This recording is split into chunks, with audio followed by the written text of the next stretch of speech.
And it says, but the day of the Lord will come like a thief. The heavens will disappear with a roar. The elements will be destroyed by fire, and the earth and everything in it will be laid bare. What Peter starts with is this idea that one day, and I think I spoke about it last week because Peter talked about it a couple of times also in the previous verses, but says it again here.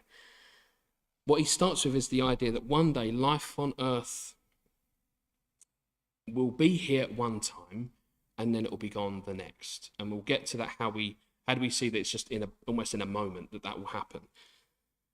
And so to describe this, Peter uses this example of a thief, and he says, it will just come. It will just come like you've never expected. And I thought, yeah, because what good is a thief that phones you up and says, be ready, I'm coming to your house to take all your things away from you. I'm coming about 10 o'clock, so be there. What a terrible thief that would be. And I'm not saying for any second that Jesus or God himself, God, Jesus Christ, is a thief in that sense, but like a thief in that way. It did remind me, though, there was a film, and I seem to be quoting more films more recently, but it just suddenly popped into my head. There was a film back in 1991, and it was called LA Story, and it had Steve Martin in it, and he was the lead character. And there's this scene where it is a weird film, but it's quite a deep film towards the end.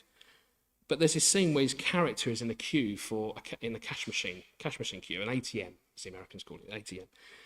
And as people draw out money and walk away from the cash machine, there's another queue of robbers are queuing up. And so there's a robber assigned to each person who then goes and draws out money from the cash machine.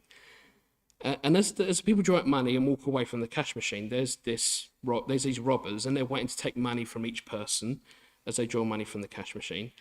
And the idea really in that particular regard is that it's so normal in LA that it's just now reciprocal. Like they just say, give me the money, and they give it to them. It's just a normal way of life in LA, apparently. Almost that it's expected to be robbed there. And so he draws out the money from the cash machine, and the next robber approaches him and says, hi, my name is Bob, and I'll be your robber today.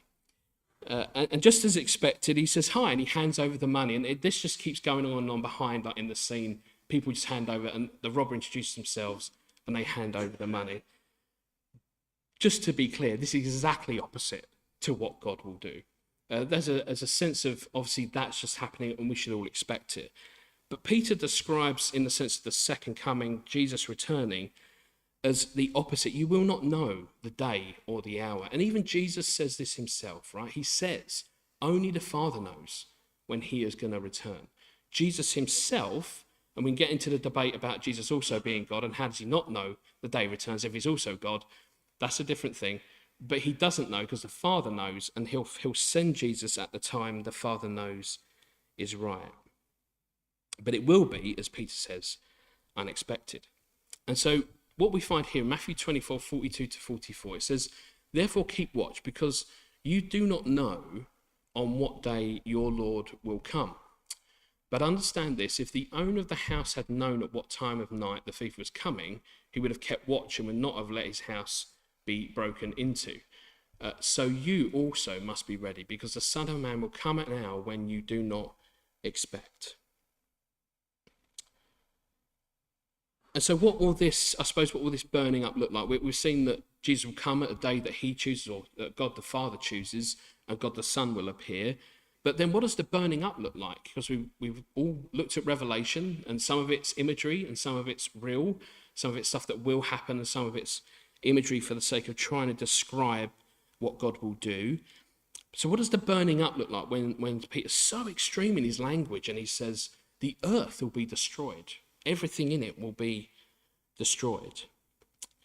And it is true to say that the planet itself, looking at the verses, it's not a replacement. So the planet is not going to be obliterated.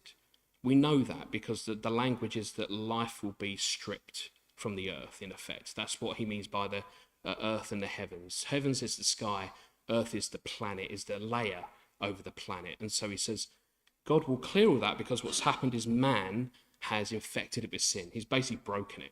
And so everything acts as man wants it to act in a certain way, to a certain degree that God has allowed, And so now it's kind of crooked. It's all broken and it doesn't quite work right. So rather than desolate, he's going to strip the planet, as it were. All the planet, the living thing, as well as the sky,